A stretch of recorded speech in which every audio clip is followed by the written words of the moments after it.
Hello everyone, welcome back to Classic Kitchen. ಇವತ್ತು ನಾವು ಭಾನುವಾರದ ಸ್ಪೆಷಲ್ ಏನು ಮಾಡೋದು ಅಂತ ನೋಡೋಣ ಬನ್ನಿ. ಇವತ್ತು ನಾವು ಮಾಡ್ತಾ ಇರೋದು ಬೋಟಿ ಗೊಜ್ಜು. ಹೇಗೆ ಸುಲಭವಾಗಿ ರುಚಿಕರವಾಗಿ ನಾಟಿ ಸ್ಟೈಲಲ್ಲಿ ಮಾಡೋದು ಅಂತ ನೋಡೋಣ ಬನ್ನಿ. ಸುಲಭವಾಗಿ ಮಾಡುವ ಈ ಬೋಟಿ ಗೊಜ್ಜಿಗೆ ಏನೇನು ಸಾಮಗ್ರಿ ಬೇಕು ಅಂತ ನೋಡೋಣ ಬನ್ನಿ. ಮೊದಲಿಗೆ ನಾವು ಇಲ್ಲಿ ತೊಳೆದಿಟ್ಕೊಂಡಿರುವಂತಹ ಬೋಟಿನ ತಗೊಂಡಿದ್ದೀವಿ. ಇದನ್ನು ನೀಟಾಗಿ ತೊಳೆದು ನೀರು ಸೋರೋದಕ್ಕೆ ಇಟ್ಟಿದ್ದೀವಿ. ನಂತರ ಶುಂಠಿ ಬೆಳ್ಳುಳ್ಳಿ ಪೇಸ್ಟ್, ಒಂದು ಪಾತ್ರೆನ ತೆಗೆದುಕೊಂಡು ಅದನ್ನು ಬಿಸಿಯಾಗೋದಕ್ಕೆ ಒಲೆ ಮೇಲೆ ಇಟ್ಟಿದ್ದೀವಿ. ಪಾತ್ರೆ ಬಿಸಿಯಾದ ನಂತರ ಇದಕ್ಕೆ 2ರಿಂದ 3 ಟೇಬಲ್ ಸ್ಪೂನ್ ಎಣ್ಣೆನ ಸೇರಿಸ್ತಾ ಇದ್ದೀವಿ.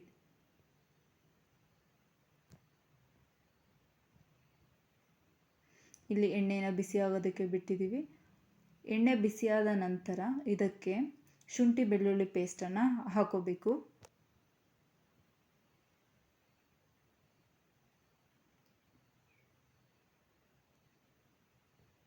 ನಂತರ ಇದಕ್ಕೆ ಅರ್ಧ ಟೇಬಲ್ ಸ್ಪೂನ್ ಅರಿಶಿಣದ ಪುಡಿಯನ್ನು ಹಾಕೋಬೇಕು. ಈಗ ಇವೆರಡನ್ನು ಎಣ್ಣೆಯಲ್ಲಿ ನೀಟಾಗಿ ಬಾಡಿಸ್ಕೋಬೇಕು. ಶುಂಠಿ ಬೆಳ್ಳುಳ್ಳಿ ಪೇಸ್ಟ್ದು ಹಸಿ ವಾಸನೆ ಹೋಗುವವರೆಗೂ ಇದನ್ನು ನೀಟಾಗಿ ಬಾಡಿಸ್ಕೋಬೇಕು. ಇದನ್ನು ಬಾಡಿಸಿಕೊಂಡ ನಂತರ ನಾವು ತೊಳೆದುಕೊಂಡು ಇಟ್ಕೊಂಡಿದ್ದಂತಹ ಬೋಟಿನ ಇದಕ್ಕೆ ಸೇರಿಸಬೇಕು.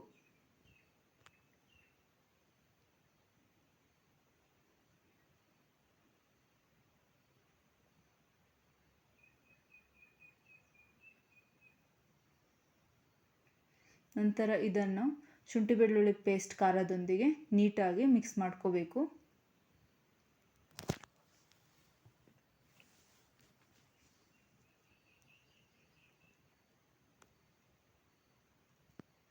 ಈಗ ನೀವು ನೋಡಬಹುದು, ಇದು ನೀಟಾಗಿ ಫ್ರೈ ಆಗಿದೆ, ಅದ್ರ ಜೊತೆ ಹೊಂದ್ಕೊಂಡಿದೆ. ಈಗ ನಾವು ಸ್ವಲ್ಪ ಉಪ್ಪನ್ನು ಸೇರಿಸ್ತಾ ಇದ್ದೀವಿ. ಇದನ್ನು ಸಹ ನೀಟಾಗಿ ಮಿಕ್ಸ್ ಮಾಡಬೇಕು. ಈಗ ಉರಿನ ಜಾಸ್ತಿ ಮಾಡ್ಕೊಂಡಿದ್ದೀವಿ.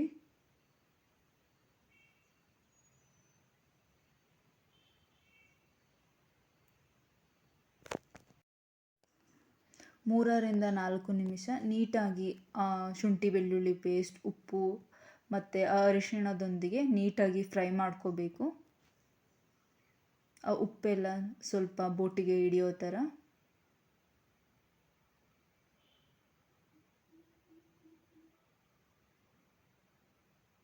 ಇದಾದ ನಂತರ ಮುಚ್ಚಳವನ್ನು ಮುಚ್ಚಿಬಿಟ್ಟು 5ರಿಂದ 7 ವಿಜಲ್ಸ್ನ ಹೊಡೆಸ್ಕೋಬೇಕು.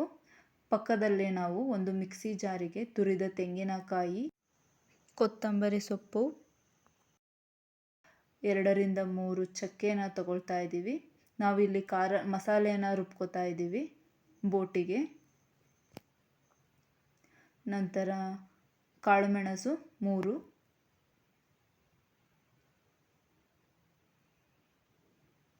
3 ಲವಂಗನ ತಗೋತಾ ಇದ್ದೀವಿ.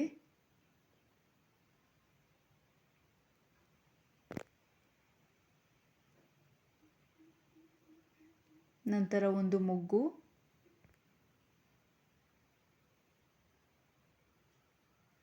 ಅದಾದ ನಂತರ 2 ಏಲಕ್ಕಿ. ಈಗ ಒಂದು ಚಿಕ್ಕ ಚಮಚದಷ್ಟು ಸೋಂಪನ್ನು ಸೇರಿಸ್ಕೋತಾ ಇದ್ದೀವಿ.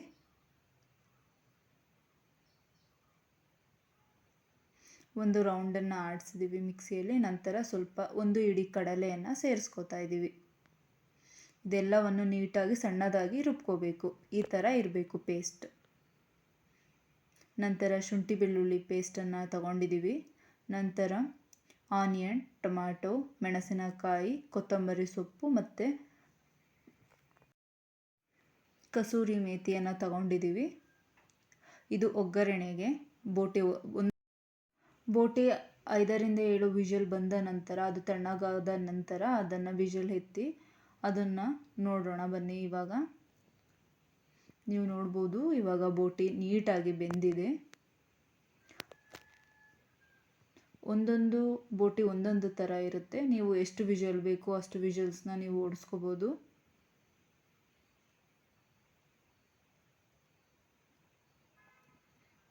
ಈಗ ನಾನು ಮತ್ತೆ ಒಂದು ಪಾತ್ರೆನ ತಗೊಂಡಿದ್ದೀನಿ. ಇವಾಗ ನಾವು ಬೋಟಿಯನ್ನು ಒಗ್ಗರಣೆ ಹಾಕೋಣ. ಈ ಪಾತ್ರೆಗೆ 3ರಿಂದ 4 ಟೇಬಲ್ ಸ್ಪೂನ್ ಎಣ್ಣೆನ ಬಳಸ್ಕೊತಾ ಇದ್ದೀವಿ. ನೀವು ಬೇಕಂದರೆ ತುಪ್ಪನೂ ಸಹ ಯೂಸ್ ಮಾಡ್ಕೋಬೋದು. ಎಣ್ಣೆ ಕಾದ ನಂತರ ಇದಕ್ಕೆ ನಾವು ಮೊದಲಿಗೆ ಮೆಣಸಿನಕಾಯಿನ ಹಾಕೋತಾ ಇದ್ದೀವಿ.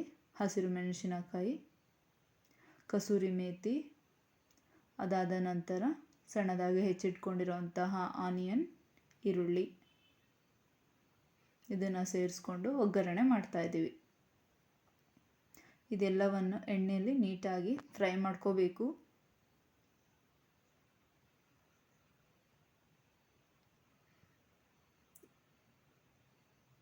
ಇದು ಹುಳಿ ಮಜ್ಜಿಗೆ ಸೊಪ್ಪು ಅಂತ, ನೀವು ಇದನ್ನು ಸ್ಕಿಪ್ ಮಾಡ್ಕೋಬೋದು. ಇದು ನಮ್ಮ ಮನೆ ಹತ್ರ ಇತ್ತು, ಅದಕ್ಕೆ ನಾವು ಇದನ್ನು ಯೂಸ್ ಮಾಡ್ತಾ ಇದ್ದೀವಿ. ಅದು ಆಪ್ಷನಲ್, ನೀವು ಸ್ಕಿಪ್ ಮಾಡ್ಕೋಬೋದು. ಈಗ ನಾವು ಇದಕ್ಕೆ ಶುಂಠಿ ಬೆಳ್ಳುಳ್ಳಿ ಪೇಸ್ಟನ್ನು ಸೇರಿಸ್ಕೊಳ್ಳೋಣ. ಇದರ ಹಸಿ ವಾಸನೆ ಹೋಗೋವರೆಗೂ ಇದನ್ನು ಎಣ್ಣೆಯಲ್ಲಿ ಬಾಡಿಸ್ಕೊಳ್ಳೋಣ. ಮೊದಲು ಸ್ವಲ್ಪ ಯೂಸ್ ಮಾಡ್ಕೊಂಡಿದ್ವಿ, ಅದನ್ನು ಬೇಯಿಸೋದಕ್ಕೆ ಹಾಕಬೇಕಾದ್ರೆ ಈಗ ನೋಡ್ಕೊಂಡು ಹಾಕೋತಾ ಇದ್ದೀವಿ. ಈಗ ಟೊಮೊಟೊನ ಸೇರಿಸ್ಕೊತಾ ಇದ್ದೀವಿ. ಈಗ ನೀಟಾಗಿ ಬಾಡಿಸ್ಕೊಳ್ಳೋಣ.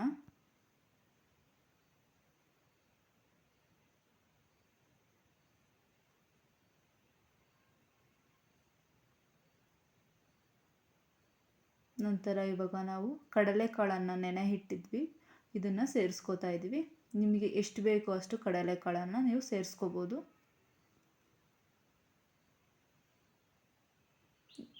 ನಿಮಗೆ ಇಷ್ಟ ಇಲ್ಲ ಅಂದರೆ ನೀವು ಇದನ್ನು ಸ್ಕಿಪ್ ಮಾಡ್ಕೋಬೋದು.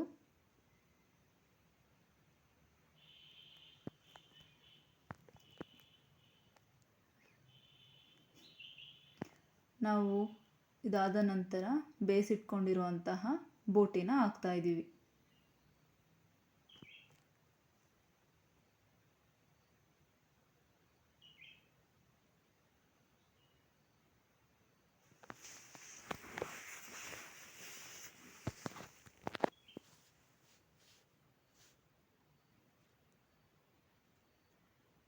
ನಮಗೆ ಹಾಕ್ಕೊಂಡಿರುವಂಥ ಕಾಳು ಕಡಿಮೆ ಅಂತ ಅನ್ನಿಸ್ತು, ಸೊ ನಾವು ಸ್ವಲ್ಪ ಹೆಚ್ಚಿಗೆಯನ್ನು ಸೇರಿಸ್ಕೊತಾ ಇದ್ದೀವಿ ಕಡಲೆಕಾಳು.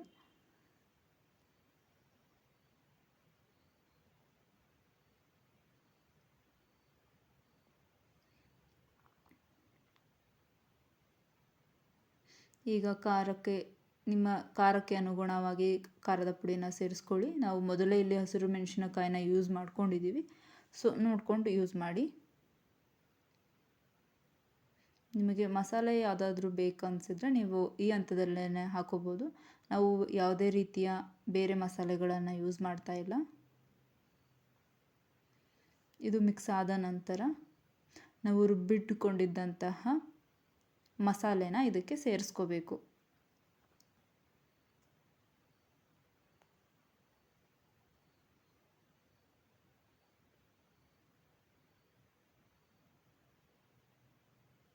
ಈಗ ನಾನು ಮಸಾಲೆನ ಸೇರಿಸ್ತಾ ಇದ್ದೀವಿ.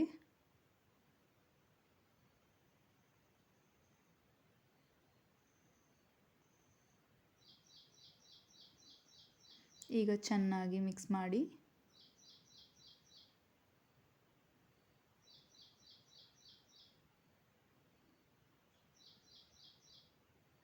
ಸ್ವಲ್ಪ ಉಪ್ಪನ್ನು ಸೇರಿಸ್ತಾ ಇದ್ದೀವಿ. ಬೋಟಿ ಬೇಯೋಕ್ಕೆ ಹಾಕಬೇಕಾದ್ರೆ ಸ್ವಲ್ಪ ಉಪ್ಪನ್ನು ಹಾಕಿದ್ವಿ. ಇದನ್ನು ಈ ಹಂತದಲ್ಲಿ ನೋಡಿಕೊಂಡು ಉಪ್ಪು ಹಾಕ್ಕೊಳ್ಳಿ. ಈಗ ನಾವು ಮುಚ್ಚಳವನ್ನು ಮುಚ್ಚಿಬಿಟ್ಟು 2ರಿಂದ 3 ವಿಷಲ್ಸ್ನ ಹೊಡೆಸ್ಕೊತಾ ಇದ್ದೀವಿ. ಈಗ ವಿಷಲ್ ಆರಿದೆ, ನೋಡಬಹುದು. ಬೋಟಿನೂ ಸಹ ಬೆಂದಿದೆ. ನಿಮಗೆ ಮೊದಲೇ ಬೋಟಿ 5ರಿಂದ 7 ವಿಷಲ್ ಹಾಕ್ಸ್ಕೊಂಡಾಗ ಬೆಂದಿದ್ರೆ ಇದನ್ನು ನೀವು ಸ್ಕಿಪ್ ಮಾಡ್ಕೋಬೋದು. ಇಲ್ಲಿ ನೀವು ಮತ್ತೆ ಓಡಿಸ್ಕೊಳ್ಳೋ ಅವಶ್ಯಕತೆ ಇರೋಲ್ಲ. ಆದರೆ ನಮ್ಮದು ಬೋಟಿ, ನಾವು ತಂದಿದ್ದಂತಹ ಬೋಟಿ ನಾವು 7 ವಿಷಲ್ನ ಓಡಿಸ್ಕೊಂಡಿದ್ವಿ, ಆದರೂ ಅದು ಸ್ವಲ್ಪ ಬೆಂದಿರಲಿಲ್ಲ. ಹಾಗಾಗಿ ನಾವು ಮತ್ತೆ 2 ವಿಷಲ್ ಎಕ್ಸ್ಟ್ರಾನ ಓಡಿಸ್ಕೊಂಡ್ವಿ.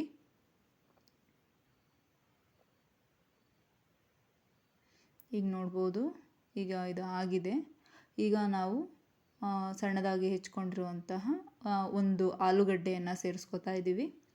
ನೀವು ಆಲೂಗಡ್ಡೆ ಆಲ್ಟರ್ನೇಟಿವ್ ಆಗಿ ಬಾಳೆಕಾಯಿನ ಸಹ ಹಾಕೋಬೋದು. ನಾವು 2 ವಿಷಲ್ ಎಕ್ಸ್ಟ್ರಾ ಹೊಡೆಸ್ಕೊಂಡಿದ್ರಿಂದ ಇದು ತುಂಬ ಬೆಂದುಬಿಡುತ್ತೆ. ಅದು ಹಾಗಾಗಿ ನಾವು ಇದನ್ನು ಕೊನೆಯದಾಗಿ ಸೇರಿಸ್ಕೊಂಡು ಸ್ವಲ್ಪ ಹೊತ್ತು ಬೇಯಿಸ್ತಾ ಇದ್ದೀವಿ. ತಳ ಹಿಡಿದಿಲ್ಲ.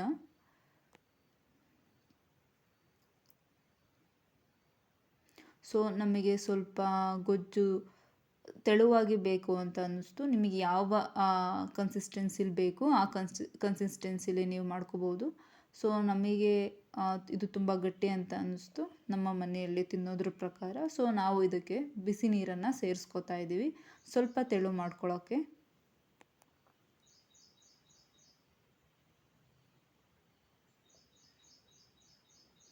ಚೆನ್ನಾಗಿ ತಿರುಗಬೇಕು. ಈಗ 3 ರಿಂದ 4 ನಿಮಿಷ ಆ ನೀರು ಸ್ವಲ್ಪ ಕಡಿಮೆ ಆಗೋವರೆಗೂ ಸ್ವಲ್ಪ ಲಿಡ್ ಮುಚ್ಚಿ ಬೇಯಿಸ್ಕೋಬೇಕು. ನಾವೀಗ ಯಾವುದೇ ರೀತಿ ವಿಷಲ್ ಹಾಕ್ಸ್ಕೊತಾ ಇಲ್ಲ. ಇದು ಆಲ್ಮೋಸ್ಟ್ ಆಗಿದೆ.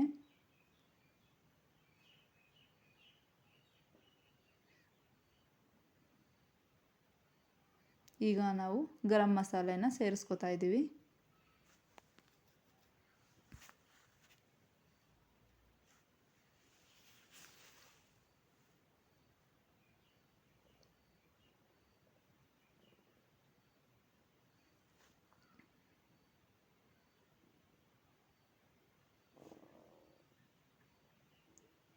ಕೊನೆಯದಾಗಿ ಕೊತ್ತಂಬರಿ ಸೊಪ್ಪನ್ನು ಹಾಕ್ತಾ ಇದ್ದೀವಿ. ನಮ್ಮ ಬೋಟಿ ಗೊಜ್ಜು ರೆಡಿಯಾಗಿದೆ. ಈಗ ಒಂದು ಪ್ಲೇಟಿಗೆ ಹಾಕಿ ಸರ್ವ್ ಮಾಡೋಣ ಬನ್ನಿ. ಈಗ ನೋಡ್ಬೋದು ನೀವು, ನಾನೀಗ ಒಂದು ಪ್ಲೇಟಿಗೆ ಹಾಕಿದ್ದೀನಿ. ಹೇಗೆ ಹೊಗೆ ಬರ್ತಾ ಇದೆ.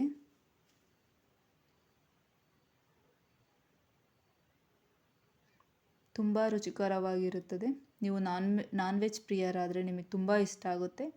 ನಾವು ಹೇಳಿದಂತಹ ರೀತಿಯಲ್ಲಿ ಸಿಂಪಲ್ ರೀತಿಯಲ್ಲಿ ನೀವು ಒಂದು ಸಲ ಮನೆಯಲ್ಲಿ ಮಾಡಿ ಹೇಗಿತ್ತು ಅಂತ ಕಮೆಂಟ್ ಮೂಲಕ ತಿಳಿಸಿ. ನಾವು ಇವತ್ತಿನ ಊಟದಲ್ಲಿ ಗೀ ರೈಸೊಂದಿಗೆ ಇದನ್ನು ಸರ್ವ್ ಮಾಡಿದ್ವಿ. ನಿಮಗೆ ಬೇಕಾದರೆ ಇಡ್ಲಿ, ದೋಸೆ, ಚಪಾತಿ, ರೊಟ್ಟಿ ಇದರೊಂದಿಗೆ ಇದನ್ನು ಬೋಟಿ ಗೊಜ್ಜನ್ನು ನೀವು ಸೇವಿಸಬಹುದು. ನೋಡಿದ್ರಲ್ಲ ಫ್ರೆಂಡ್ಸ್, ಎಷ್ಟು ಸುಲಭವಾಗಿ ಬೋಟಿ ಗೊಜ್ಜನ್ನು ಮನೆಯಲ್ಲೇ ಮಾಡ್ಕೋಬೋದು ಅಂತ. ನಿಮಗೆ ಈ ವಿಡಿಯೋ ಇಷ್ಟ ಆದಲ್ಲಿ ಲೈಕ್ ಮಾಡಿ, ಶೇರ್ ಮಾಡಿ, ಕಮೆಂಟ್ ಮಾಡಿ ಮತ್ತು ನಿಮ್ಮ ಮನೆಯಲ್ಲೇ ಒಮ್ಮೆ ಟ್ರೈ ಮಾಡಿ ಹೇಗೆ ಬಂತು ಅಂತ ನಮಗೆ ಕಮೆಂಟ್ಸ್ ಮೂಲಕ ತಿಳಿಸಿ. Thank you for watching.